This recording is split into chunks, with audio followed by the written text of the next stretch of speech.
fikih dengan perilaku niku maling mawon bermadhab. Dados wedhus niku nak teng jaba iku ilang, tapi nak babi iku mboten. Mergi maling niku ngerti nak babi iku haram, wedhus niku halal.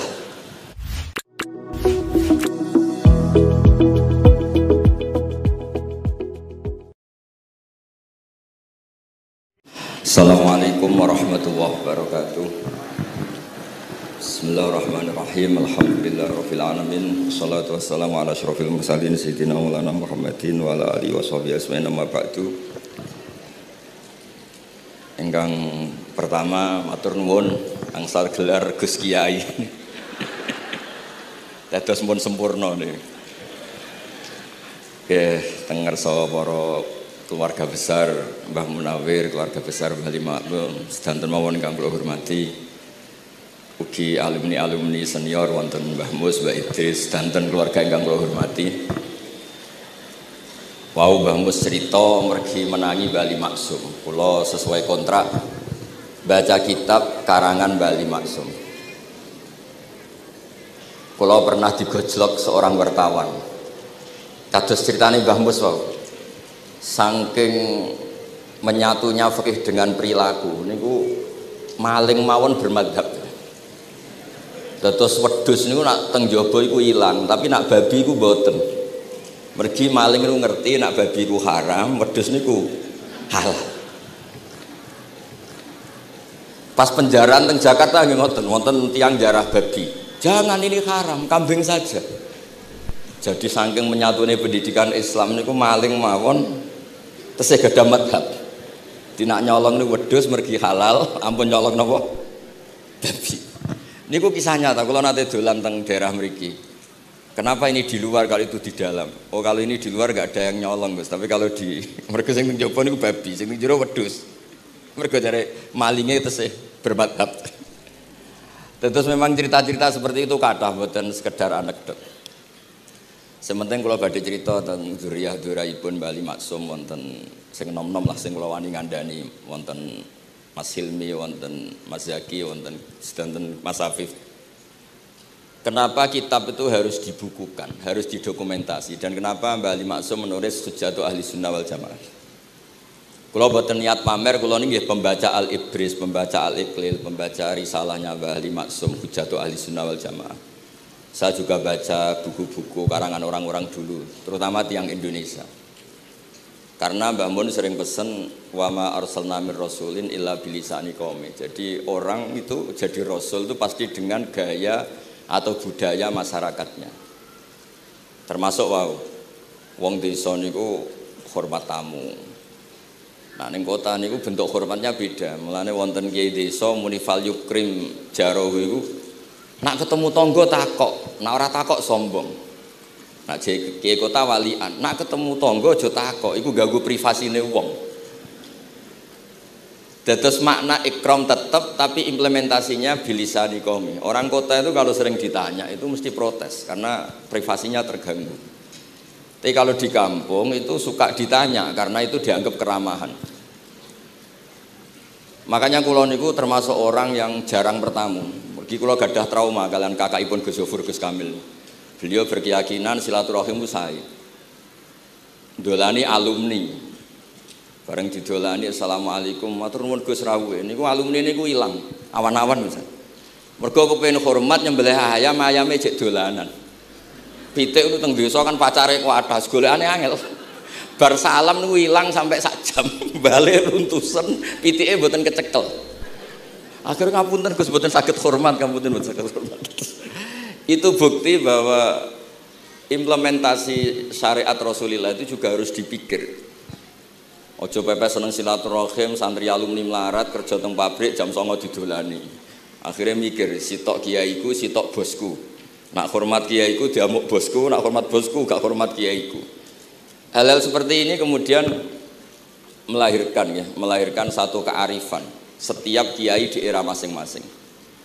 Terus kula mboten berargumentasi membela diri niku mboten, tapi memang bapak kula kesaksiane Mbah Mus, beliau teman bapak kula niku seneng silaturahim. Teriyen bapak ki sering dawuh teng kula. Sok kowe ya ora kaya aku. Mbah Mun ki sering dawuh teng kula, kowe ya aja kaya aku, wong beda zaman. Karena tadi dolan ning santri sing boten enten, assalamualaikum terus ilang ngejar pitik awan-awan. Pitike nggih macam-macam kegiatane pitik. Intine boten kecekel. Kemudian niki teng kanca-kanca teng adik-adik sing hafidz sing hamalatil Quran. Kula pesen belajar niku nggih, belajar sisi belajar itu harus cari sisi ekstrimnya. Kula bolak-balik matur di berbagai kesempatan. Wow, kekhawatiran Mbah Mus kalau ada orang hanya kembali ke Quran itu memang bahaya sekali. Bayangkan kalau ada orang misalnya hanya mengharamkan al-jam'u bainal ukhtain, karena itu yang disebut Quran wa antasma'u bainal ukhtain. Jadi yang haram itu menikahi kakak dan adiknya, adik dan kakaknya sekaligus. Di situ tidak ada penjelasan perempuan dan budenya, perempuan dan mbahnya. Kemudian zaman Nabi Sugeng hanya ditambahi wala binal mar'ati wa ammatiha, wala binal mar'ati wa kholatiha. Dan tidak boleh menikahi perempuan pas buliknya atau budenya. Nabi sempat melarang. Karena kula sebagai lelaki niku jek masuk lah. Misalnya bojone jenengan umur 17 tahun, bulike umur selawe 17 jek mungkin masuk lah dalam definisi biologis itu masih masuk. Dan Nabi tidak pernah menambahkan wala binal mar'ati wa jaddatiha. Karena kalau istri kita umur 20, banyak mungkin umur 70. Itu kira-kira enggak usah dilarang ya ora kepikiran lah. Dene ana wong kepikiran ya rada sableng. Nah, kemudian kalau hanya kembali ke Quran, nanti kita hanya mengharamkan al-jam'u bainal ukhtain karena itu yang disebut Al-Qur'an. Wa antasma'u bainal ukhtain. Lalu lahirlah pakar-pakar balaghah. Itu disebut min itlaqil ba'di wa iradatil kul, yang disebut ukhtain tapi maknanya bainal mar'ataini sing bainahuma ada mahram atau ada mahramiyah. Antasma'u al mar'ataini sing bainahuma mahramiyatun. Jadi barokahnya ngaji sama ulama itu kita tahu duduk perkaranya. Ini lafadz yang mewakili atau lafadz yang sebenarnya atau lafadz yang simbolis. Lafadz simbolis itu saking mangkelnya Allah. Itu kalau ada orang salah itu disebut wa ja'ala minhumul qiradata wal khanazira wa abadat tauhid. Jadi kalau misalnya dalam penelitian tidak pernah ada orang yang dirubah Allah menjadi kera, menjadi babi, itu kita masih bisa menganalisis. Itu saking ibaratun an ghadabillah. Atau diistilahkan balaghah ini tasbih yang balik sehingga ada tuh tasbih dibuang. Jadi kalau orang Arab senang seseorang masih bilang Zaidun kal bakhri. Tapi kalau senang banget bilang Zaidun bakhrun. Kalau gantengnya belum ganteng banget masih dibilang Zaidun kal badri. Tapi kalau sudah ganteng banget kayak Rasulullah SAW disebut anta samsun anta badrun, kaf taswihnya dibuang dan itu ablaq lebih balik. Jadi PR kita sebagai ahli Quran ini adik-adik itu tidak selesai. Utamanya ya implementasi keseharian kita sebagai panutan lah, kalau boleh GR sebagai panutan. Kulo niku teng Narukan nggih tiyang jangkar kulo nggih kathah karena ya saya ada pernah Pak D Pak Ali. Kulo nggih tiap hari nggih teng Tegal nggih, malam pun terencanakan ambek uzlah dadi kulo niki mun matur Gus Afif niki kontrak kula pun bar kitabe Bali ben diwaca putu-putune kok enak ngongkon wong liya terus. Terus ngengken tiyang ngeten iki ya rodok masalah saja. Jane kitabe bae diwaca putune. Dulu itu biasa. Taqiyuddin As-Subki ngarang kitab disarai putrane. Dulu itu biasa. Imam Haromen ngarang kitab ya semuanya bapak ngarang disarai anaknya, anak ngarang disarai cucunya itu biasa dulu. Kalau sekarang enggak, mbahnya ngarang kula kan maca. Putune karek ngrungokno, nak cocok ya dilem, nak ora dikritik. Terus saya minta ya, tradisi kula niku mboten sombong, di hallnya Bapak itu saya tiap hallnya Bapak mesti baca kitab. Mboten nate ngundang sinten-sinten. Perkarane tiyang NU niku ora usah diundang wis teko, mboten wonten undangan sing teko mun kuwatah.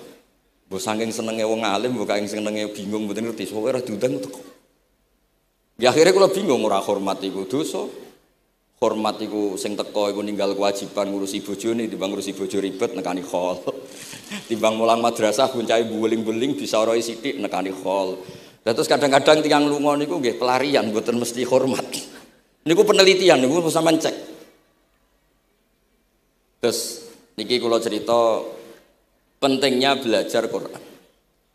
Kemudian tradisi kita termasuk tradisi Bali Mbah Munawir. Kula tahu banyak lah tentang cerita Mbah Munawir karena nggih Bapak saya itu hafal Quran, bapak saya hafal Quran, dan diantara sanadnya pasti lewat Mbah Munawir. Quran di Indonesia itu kalau nggak lewat Mbah Munawir, diantaranya lewat Kiai Said Sampang.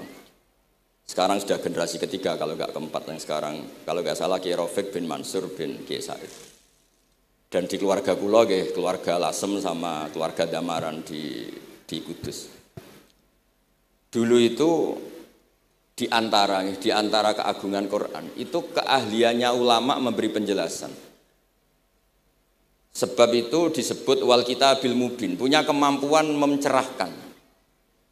Kula memberi analogi, kalau kita belajar Ihya, itu hal yang tidak masuk akal itu menjadi masuk akal. Misalnya begini, orang tuh kalau dirasani itu harusnya seneng karena itu app kamu dibuka dan kamu menjadi tahu. Lau akhbaroka mukhbirun bi anna fi jubbatika akroban aw hayatan akun tatashkuruhu. Kalau ada orang memberitahu saya bahwa di baju kamu ada kalajengking atau ada ular berbisa, kira-kira saya matur nuwun apa enggak? Harusnya matur nuwun karena itu bahaya sekali kalau ada di tubuh saya. Harusnya ketika orang itu dikritik dengan kesalahan yang nyata, bukan fitnah, kesalahan yang nyata. Kesalahan Anda itu lebih mudirrah fi dunya wa akhiratik. Kesalahan Anda itu bahaya sekali di dunia dan akhirat. Sekarang kamu menjadi tahu karena dikasih tahu. Harusnya matur nuwun sama yang ngasih tahu. Kama anna huzadi lau akhbaroka mukhbirun fi anna fi jubbatika hayatan akroban akun tatashkuru. Pasti kita terima kasih. Tapi kita sebagai hafid Quran kalau disuruh belajar fikih, wong aku mondok kon ngapal loh kok belajar fikih. Kadang-kadang malah saking kaconya itu, aku wong Quran, aku wong kitab. Memangnya kitab jubuk konti nak boten nggih Quran. Jadi masalah-masalah yang saya sering dikelui beberapa kiai termasuk Gus Kafabi Lirboyo pernah cerita, saking nggak pernah ngajinya, ada orang takut mutah karena hamil pas sholat ngunyah permen. Nggak tahu kalau itu membatalkan apa? Sholat. Jadi banyak cerita-cerita nyuwun sewu tanpa ingin tangkis merendahkan hafidh-hafidhah kita, hamalatul Quran, hamilat ini ada masalah fiqhiyah keseharian. Kalau dulu itu udah ada. Kunna nata'allamul Quran, kunna utinal iman qoblal Quran. Kita ini dikasih iman dulu baru dikasih Quran sehingga iman kita mantep. Baru belajar Quran, fana ta'allamuha asra ayat. Dulu kalau mengistilahkan Quran memang pakai dhamir muannas karena artinya ayat. Terus dan kita tidak beralih hatta nata'allama halalaha wa haramaha. Dan kita tidak beralih sebelum tahu halalnya mana, haramnya mana. Ini penting karena ada hal-hal yang sifatnya itu fatal kalau tidak ngerti. Misalnya tafsir. Itu ada ayat wa min thamaratin nakhili wal a'nabi tattakhiduna minhu sakaron. Ketika khomer belum diharamkan, itu masih Allah imtinan. Imtinan itu menyebut nikmat. Di antara nikmat itu disebut tattakhiduna minhu sakaron. Kamu itu kalau punya buah anggur bisa agak-agak ngefly dan itu bisa melupakan problem Anda. Kemudian ketika perang, itu orang Islam itu sadar, yang orang kafir itu agak sakau, agak sakaron. Kalah dia pede, yang orang Islam enggak pede karena sadar.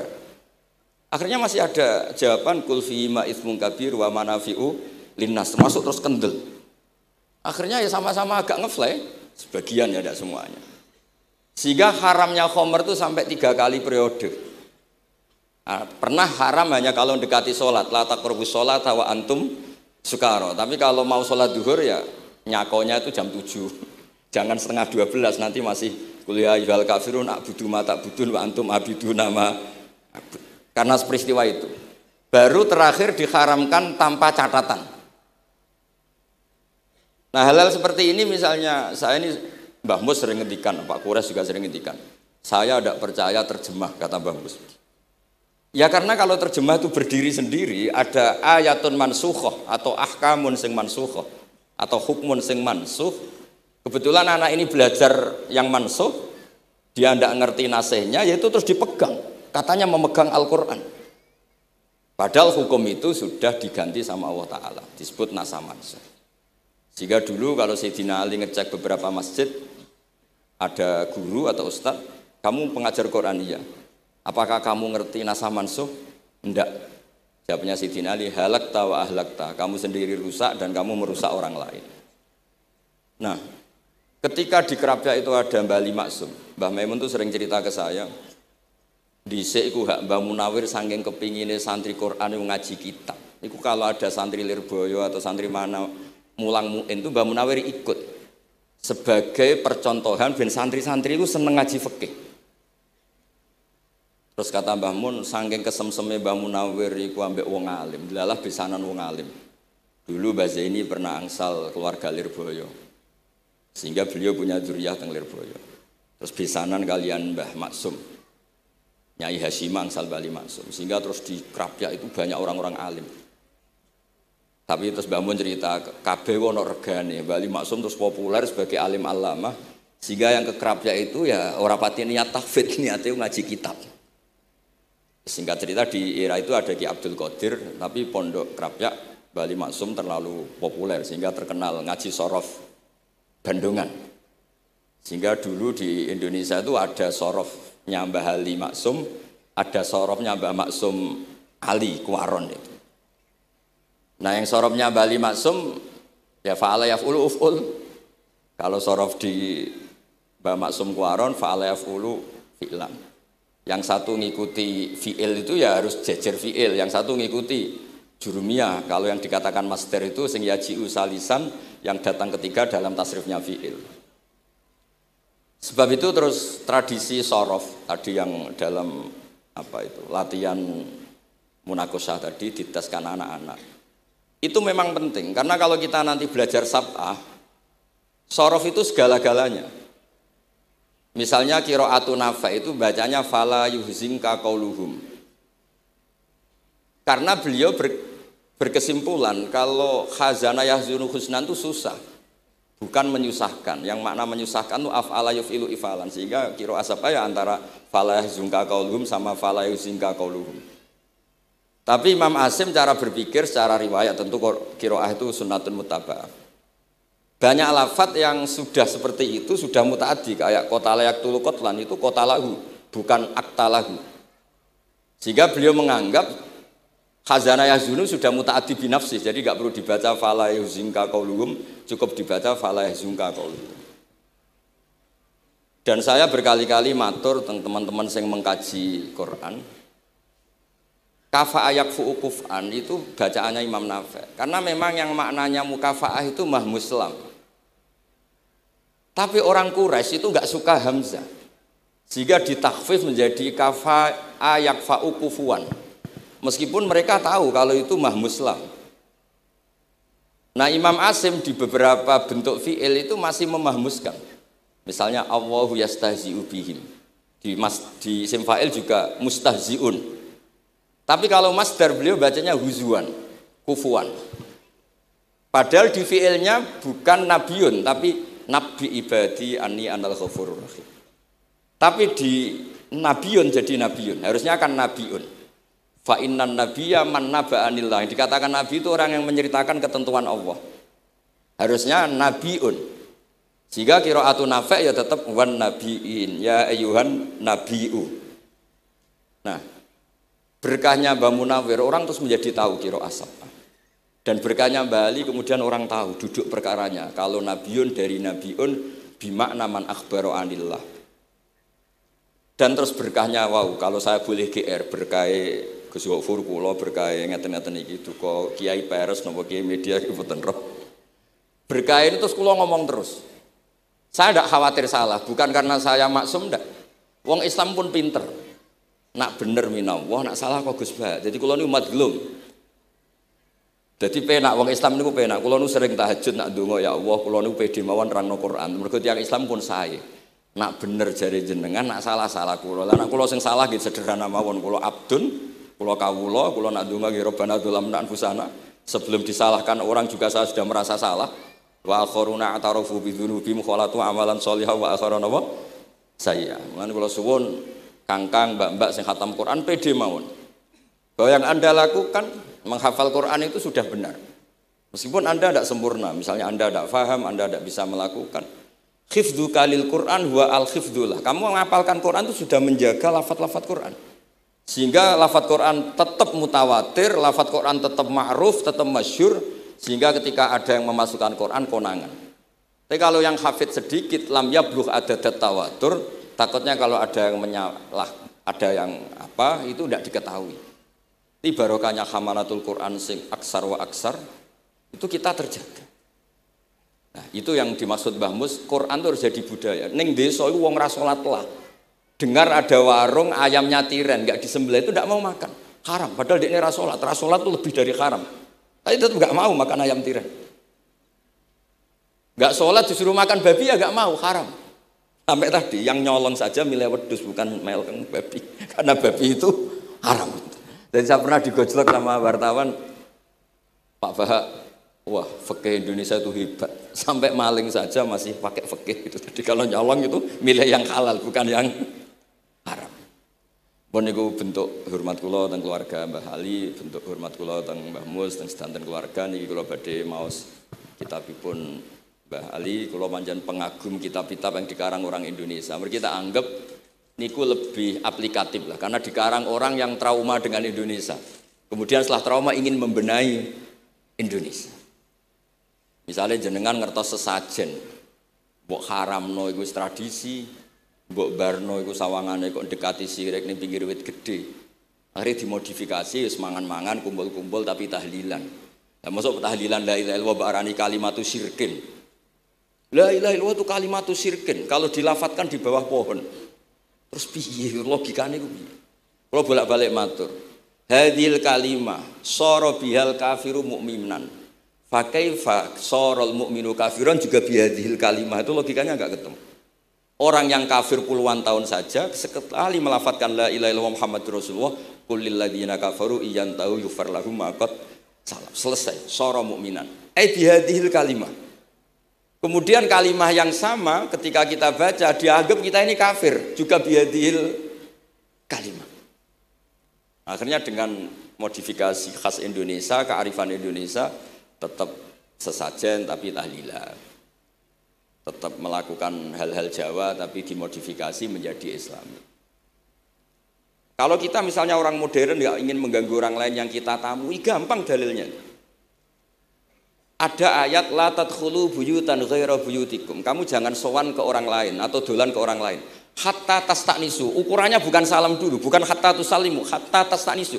Jika kamu merasa nyaman, kamu bisa mengukur tingkat akrab kamu. Kamu bisa mengukur jamnya orang itu. Kamu bisa mengukur kebutuhan orang itu. Butuh saya enggak? Kenapa mertamu pengen kei duit bebas jam? Atau kamu orang cantik yang kamu tamoni sing seneng kue bebas jam? Tapi aku apa nagih hutang, mertamu orang yang kamu tagih itu mesti kamu dianggap problem. Atau mertamu orang yang enggak akrab di jam istirahat, tentu kita dianggap problem. Makanya ukurannya Quran tuh hatta tastanisu, kamu merasa nyaman. Istiqnas itu nyaman, enjoy. Kayak saya dolan di Gosofur kan akrab mulai kecil teman saya. Mungkin bisa ngabaikan jam. Jadi kalau saya dolan di kiai yang enggak kenal saya, mungkin kedatangan saya dianggap problem karena di jam tertentu. Saya harus mikir, kayak apa hebatnya Quran ketika bikin aturan la tadkhulu buyutan ghaira buyutikum hatta tastanisu. Setelah nyaman enggak apa-apa waktu salimu, jangan salam dulu. Istiqnasnya enggak kena, salamnya geger.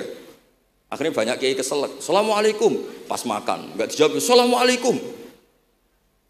Nah, hal-hal seperti itu harus santri-santri ini kalau niat ngandani lari-lari, mboten niat ngandani kiai-kiai. Harus waqaf fil qalb, harus warasikhuna fil ilm. Tahu betul kualitas hatta tastanisu. Kamu itu merasa nyaman istiqnas. Kemudian rasa nyaman ukurannya apa ya? La doror wala diror. Kamu tidak ganggu diri kamu sendiri, juga enggak mengganggu orang lain. Sehingga setelah itu semua baru watu salimu ala ahliya. Nah, andai kan kita ya tadi dawe Mbah Mus, kita semua sudah seperti itu. Kalau bertamu di orang ya kita ngukur tingkat akrab kita, tingkat dibutuhnya kita. Sehingga di tradisi NU itu ya dolan kiai pendak diundang karena itu pasti diinginkan. Wong kula nate diceritani pernah misanani Mbah Mun. Kula nate Gus ditiliki Mbah Mun mboten seneng. Kena apa? Beliau pas khutbah Mbah Mun rawuh delalah Mbah Mun jarak salat ning saf awal. Bar niku tiyange meruntus meriang. Karena khotib tuh harus naik ke mimbar kudu ngandani taqwa usikum wa nafsi taqwa. Teng isore niku Mbah Mun. Walhasil terus loro terus wan yai. Mbah, nak dolan nggih dikira-kira, ampun pas Jumatan. Semenjak niku Mbah Mun Mbah Sahal itu nak Jumatan tengguri. Mbah Sahal itu kalau Jumatan itu sudah komat gelar, beliau keluar dari mobil serenane itu, miyos terus sholat terus kundur. Kalau dulu ya janggal, iki wong alim alama nak sholat kok guri. Ternyata itu nggak ingin jadi problem bagi khotib. Jenengan iso bayangno khutbah teng ngarepe Mbah Mus, terus kula munggah ngeten nyekel tongkat, usikum wa nafsi fi taqwa. Terus apa ya? Akhirnya terus kula niku kan jare wong akeh, mbotenan Bu. Jare wong akeh rada iso ngaji. Kula nak Jumatan niku guri gara-gara diceritani niku. Ternyata khotibe ge cerita kula, matur nuwun Gus, pokoke nak pas Jumatan aja ketok. Dianggap musibah, kedatangan kula dianggap musibah. Nah, hal seperti itu ya ukurannya gampang, kata napa? Tastanis. Pun niki kula maos terakhir niki, Pak Don niki Gus Ilmi, Gus niku sing Gus Hafiz pokoke sing waris-waris niki. Niki cerita kemarahanipun Mbah Ali Maksum ngadepi firqah-firqah kelompok-kelompok sing mboten jelas nih. Oleh ngendikan niku kula masih ingat karena saya khatam kitab ini itu 2 kali. Nggih khatam tenan maksudnya kula sinaoni terus padanan dalil yang beliau sebut tak cari sampai ketemu bener-bener kula cari. Ya saya ulang lagi. Dalil padannya kula cari terus emosi-emosi beliau juga tak tulis karena beliau di antara yang diceritakan itu sampai ngendikan wahal bi jununun, kata beliau, apa saya ini sudah gila ketika saya fatwa misalnya orang nggak boleh ziarah Rasulullah SAW. Itu artinya menghalangi orang ketemu nabinya. Makanya bener Mbah Mus tadi, ada orang tuh debat, wiridan itu sunat atau ora? Dalile piye? Terus ada orang yang provokasi gini, kamu dikatakan bid'ah setelah sholat gak wiridan, kowe iku ben ora nyebut Allah. Terus kepikiran matur kula, wis Agus bar sholat itu pokoknya aku wiridan. Cek bid'ah cek ora, wong kok ora oleh eling Allah. Wis gak usah dalil-dalilan. Dadi pertama diprovokasi, wiridan model ngono iku ora ono sanate, ora ono hadise. Singkat cerita seorang ini meninggalkan wiridan. Terus ketemu orang NU yang kebetulan rapati iso ngaji tapi pinter logika. Kowe ora tau wiridan saiki nek bar salat, ora tau, enggak ada hadisnya gini-gini. Kowe iku dibodoni, ben kowe iku ora tau nyebut Allah, ora eling Allah. Muring-muring tiyang niku. Akhire angger bar salat wiridan. Mboten dalil-dalilan cara Mbah Mus, mboten dalil-dalilan. Lah niki nak cara Mbah Maksum istilahno betapa kaconya orang sing yahulu bainahu wa baina nabi, memisahkan orang itu dengan nabinya Muhammad sallallahu alaihi wasallam. Kata Mbah Ali, walazima kadzalik ayyakuna ulamaul Islam min awali hadil umma ilal yaumi fi khata'in azim. Haitsu annahum ya'taqiduna fi kutubihim ad-diniyah al-abwab wal fusul. Yadhkuruna fiha ziyaratahu sallallahu alaihi wasallam. Kata beliau, wa inni bima ahmidu min laqabi kiai. Amuru wa usaddidu fil amri kullu mu'minin ayasudda rahlahu tariklahu ila ziyarati. Jadi beliau sendiri di sini juga dan saya atas nama sudah diberi gelar kiai memberi fatwa begini. Jadi di kitab Sajaratul Ma'arif itu ada babu dzikri rajul manaqiba nafsi. Orang itu kadang harus sombong, menyebut kelebihannya sendiri. Kayak Nabi Yusuf ngendikan inni hafizun alim. Nabi Sulaiman juga ngendikan wa utina min kulli syai'. Itu bukan sombong, tapi cara beliau untuk memaklumatkan. Saya belum pernah merasa ahli tafsir. Tapi kan kita khawatir kalau ada tafsir yang cara Mbah Mus tadi kiai produk sendiri. Akhirnya kalau mau tafsir, saya pernah ngaji Mbah Maimun, ngaji Bapak. Saya baca kitab Al-Ibris, baca Al-Iqlil, baca terjemah Kemenak, baca terjemahnya Pak Kures, baca terjemahnya Imam Sa'rawi, baca banyak lah yang saya baca. Termasuk membaca kitab-kitab dulu mulai tafsir Tobari, tafsir apa saja yang saya bisa tak baca. Bukan karena saya merasa tahu enggak, tapi kayak apa umat ini kalau dapat ilmu dari orang yang tidak kredibel. Kalau misalnya itu sombong, nah sekarang dokter gigi juga nulis, dokter gigi, dokter jantung. Itu kalau enggak nulis ya enggak tahu kan barokahnya. Makanya kalau suwon santri-santri misalnya jenengan ahli takrib itu semua untuk rumah. Ahli takrib medium. Spesial bab ibadah. Nanti yang enggak pati pinter ya spesial mandi junub, enggak apa-apa. Yang penting orang tahu kamu keahliannya di mana. Daripada kamu enggak memaklumatkan, kemudian ada orang lain yang enggak pernah ngaji memaklumatkan seakan-akan paling tahu Islam. Terus menjadi mahatus soal, menjadi marhalur rijal. Kayak apa? Islam mau dikemanakan? Semua ulama dulu biasa ngendikan ma adkhaltu fi kitabi hadza illa sahih, kata Imam Bukhari. Yang saya masukkan di sini semuanya hadis sahih. Dan sebelum saya masukkan sholaitu rakaatain, saya sholat dulu. Semuanya menggaransi kitabnya. Makanya di Syajaratul Ma'arif ada babu dzikri rajul manaqiba nafsi. Yaitu ketika Nabi Yusuf menghentikan inni hafizun alim. Nabi Sulaiman menghentikan wa utina min kulli syai'. Wal anbiya kulluhum yaqulun inni lakum nasikhun amin. Semua nabi pasti maklumatkan diri inni lakum nasikhun amin. Saya ini penasihat terbaik, nasihat yang bisa dipercaya. Kemudian ketika ada zamanul khiddi, zaman hasud, zaman orang enggak fair, seakan-akan seperti itu tuh keangkuhan. Coba Mbah Bisri menamakan kitabnya itu Al-Ibris. Al-Ibris itu apa? Emas yang murni. Makna saya cari di berbagai kamus, maknanya Al-Ibris itu emas yang murni. Kayak apa? Semua kitab juga dinamai dengan nama-nama keren. Al-Iqlil, Al-Ibris, Fathul Bari. Jadi enggak apa-apa. Kayak ini juga dinamai Hujjatu Ahli Sunnah wal Jamaah, argumentasi mazhab Ahli Sunnah wal Jamaah. Kalau teruskan sampai beliau ngendikan wahal bi jununun hatta usdira amri lil mu'minin alla yazuru rasulahum wa waliya ni'matim alladzi lahu fi unuqi kulli mu'minin minna. Masa saya ini menjadi gila karena menfatwakan orang Islam tuh enggak perlu ziarah ke Rasulullah sallallahu alaihi wasallam. Terus kata beliau la yadri madza yaf'al annahu yaqulu baina ibadillah wa baina rahmatillah fa innahu sallallahu alaihi wasallam rahmatullah lil alamin fal ya'rif dzalik ulaikal maniun liya'lamu fi ayyi mauqifin hum.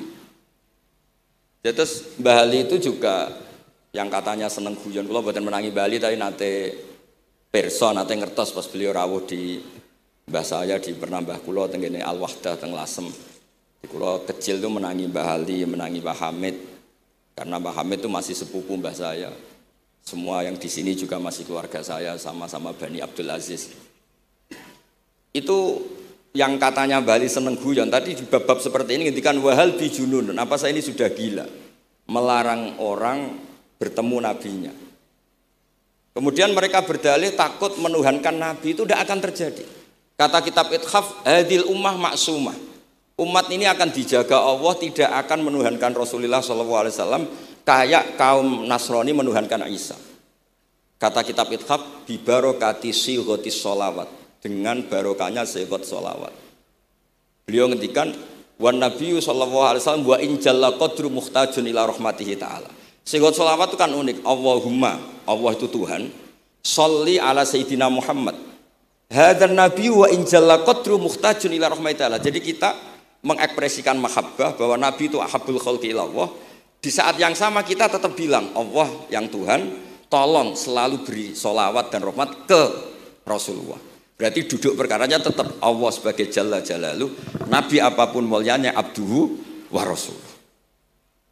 Jadi sholawat itu sudah syarat yang insya Allah tidak akan menjadikan hadil ummah mengkultuskan Nabi hatta rafa'uhu ila darajatil uluhiyah. Karena barokahnya syarat sholawat tetap Allahumma al-mu'ti wa nabi wa injalla qadruh al-mu'ta, yang dikasih. Jadi hadis syarat itu sudah syiwatul tauhid, syiwatul mahabbah, syiwatul alaqah baini wa baina Rasulillah sallallahu alaihi wasallam. Kayak apa hadil ummah?